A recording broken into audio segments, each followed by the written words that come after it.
Welcome to the Beyond Cinema studio up at Sundance, Marshall Moore.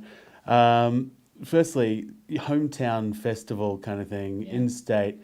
How much does this Sundance Film Festival mean to you in terms of showcasing Utah to potential filmmakers to come up here? Well, it's really our signature event for the year, obviously, in a lot of different ways. But for us as a film commission, our mission is to market and promote the state as a film destination, and our audience is here. We don't have to go chase our audience down, all over the country.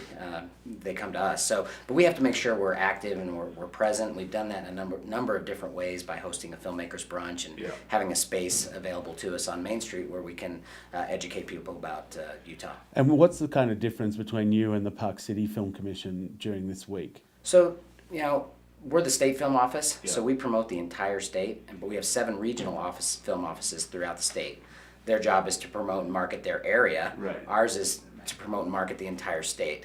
So we appreciate the support of the regional film offices throughout the state, but our job is to attract whatever filmmaker we can to any corner of the state that we can bring them to. So our mission's a little more broad. Right. And do you find that you're also here to promote local filmmakers as well, or is your job really focused on bringing productions into the state? Yeah, so what I've noticed that all the events we've been hosting, there's been a great mix of our local film industry and the visiting filmmakers, and that's kind of what we want. I think most people are curious to know what's the infrastructure like in Utah. Do you have the equipment? Do you have the people to back us up if we come here? And I think that really helps us make that transition of comfort to know that Utah has a terrific infrastructure. When you're selling Utah to independent filmmakers, do you show them clips from films coming out? Like, does it help to show them like stuff like The Lone Ranger and After Earth?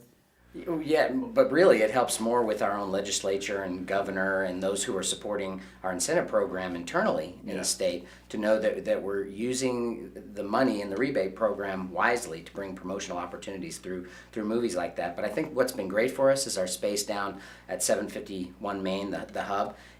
Features movie posters of movies that have filmed in the state, and people are walking in there going, I had no idea that was filmed in Utah. There's actually been over 900 movies filmed in the state. Do you have a particular favorite that's showcased? I do. What is it? The Sandlot.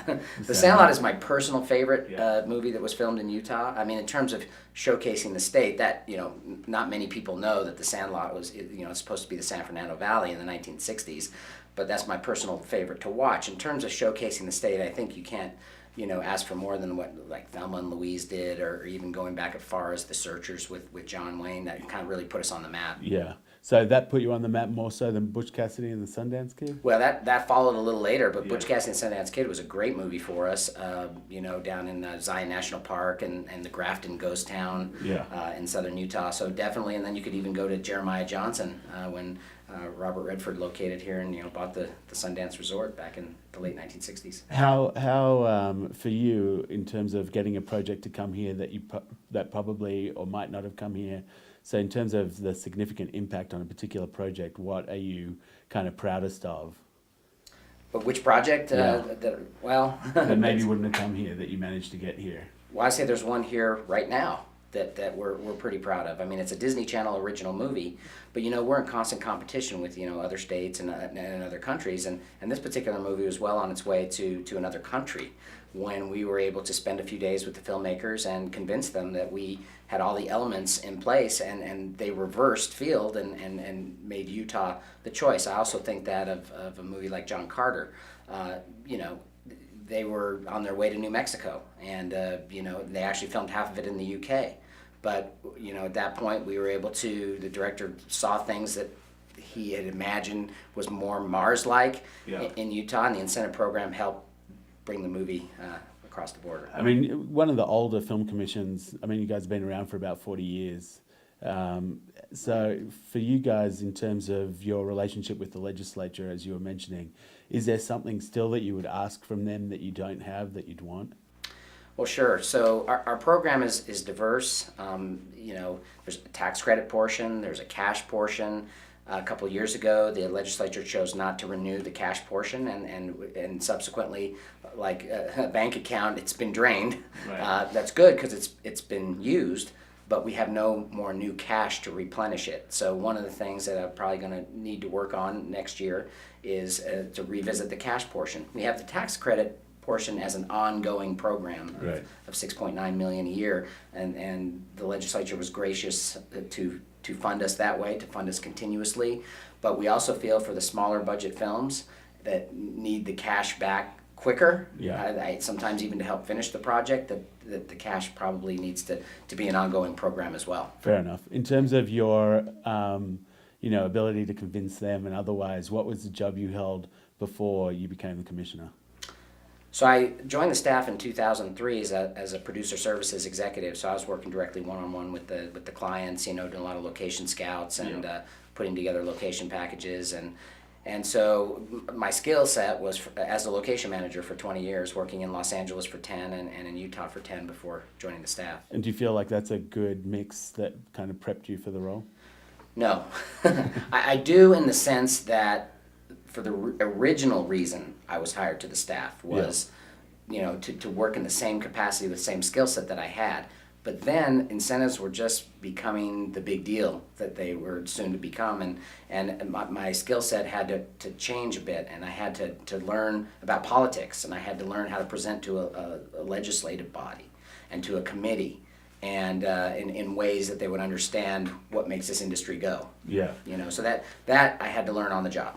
If someone was to come to Utah for 5 days, say, what would be the one thing that you'd want them to experience, either visually or in a culinary sense, in order to kind of push them over the edge in terms of liking to loving this state?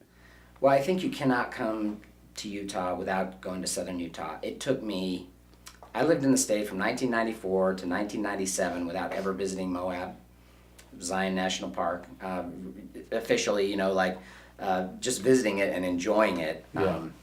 And that was the biggest mistake I ever made. When I went down there and I saw Dead Horse Point State Park for the first time, which is, where recent movies Lone Ranger is filmed, and After Earth and Thelma and Louise in that General Canyonlands area. Yeah.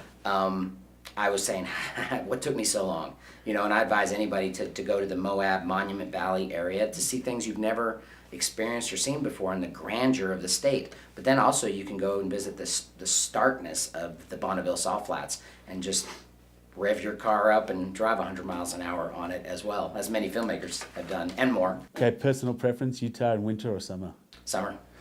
Okay. Yeah, I'm wearing a vest right now and a lot of layers, but I like summer. I like wearing shorts and t-shirts and that kind of thing. But the winter, the festival, I wish sometimes the festival was in the summer, because I've been to some other festivals, but where you can just wear t-shirts. But there's something about the winter too that makes it kind of cozy and kind of cool to see all everybody's different boots and clothes and hats and that kind of thing that you wouldn't normally see. That's right. Very cool. Well, thanks for coming in and spending a few minutes with us. Appreciate your time. Oh, pleasure. Thank you.